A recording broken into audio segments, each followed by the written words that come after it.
au milieu scolaire, ça existe depuis 1991. Hein. Et on a l'impression que c'est quelque chose qui vient de sortir. Après, on a pensé que les tablettes allaient remplacer les tableaux interactifs, mais c'est à peu près aussi bête de dire que le tableau vert ou blanc ou autre va être remplacé par les cahiers. Ou voilà, donc je veux dire, c'est pas le même support, quoi.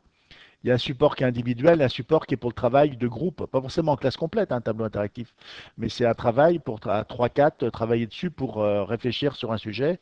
Ça permet de travailler à plusieurs facilement. Une tablette, ça permet de travailler à deux maximum, quoi. Donc ce sont pas les mêmes usages en quelque sorte. Hein. Donc après, sur le fait de rester longtemps sur l'écran, euh, quand on utilise un tableau interactif, déjà l'écran il est plus loin qu'une télévision ou qu'un écran d'ordinateur individuel.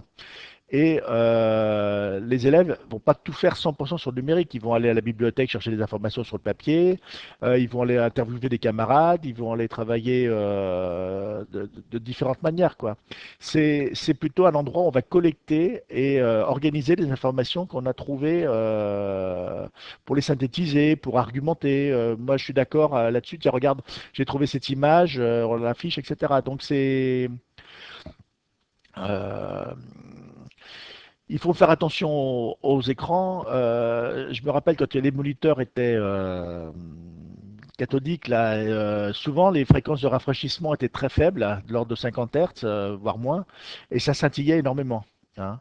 Et on laissait les gamins avec ça parce que personne n'avait pris la peine de régler les cartes vidéo pour avoir une fréquence plus élevée, quoi. Donc, on ruinait les yeux des gamins rien qu'à cause de ça. Et encore, je pense que pour des enfants épileptiques, ça devait aussi poser encore plus de problèmes.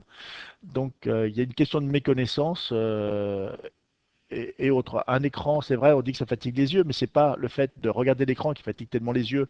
Quand l'environnement lumineux, quand on ne regarde pas dans le noir, un tableau interactif, ça s'utilise pas dans le noir puisqu'on doit pouvoir travailler justement à côté, pouvoir prendre des notes, écrire, discuter avec les camarades pour avoir des avis.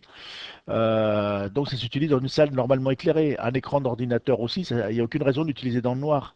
Donc s'il n'est pas plus éclairé que la lumière qu'il y a autour, s'il n'y a pas un contraste entre le fond et le premier plan qui est l'écran, ça fatigue pas les yeux. De la même manière, ce qui fatigue le regard, c'est de regarder de façon fixe à un endroit précis.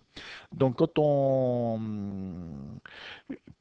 on fait des exercices justement sur l'écran d'ordinateur, on va regarder tout le temps au même endroit parce qu'on va suivre avec attention l'écran à cet endroit donné. Si on est en train de créer quelque chose, on est tout le temps en train d'aller d'un endroit à l'autre, passer d'un support à l'autre, et on n'est plus en situation de fixité des yeux devant l'écran, quoi. Donc, je pense que jeter l'écran, pour ces raisons-là, je pense qu'il faut d'abord s'interroger sur comment on utilise l'écran et essayer de diminuer les utilisations qui sont peu intéressantes ou nocives. C'est pas parce qu'on a un écran qu'on va faire mieux. Hein. Mais si on fait pas mieux que sur le papier avec un écran, il sert à rien. Donc on va utiliser l'écran parce qu'il permet de faire mieux. Il permet de faire à distance éventuellement. On peut travailler avec des correspondants. On peut faire de plus jolies mises en page. Ça peut être plus motivant. Mais si ça apporte rien, on garde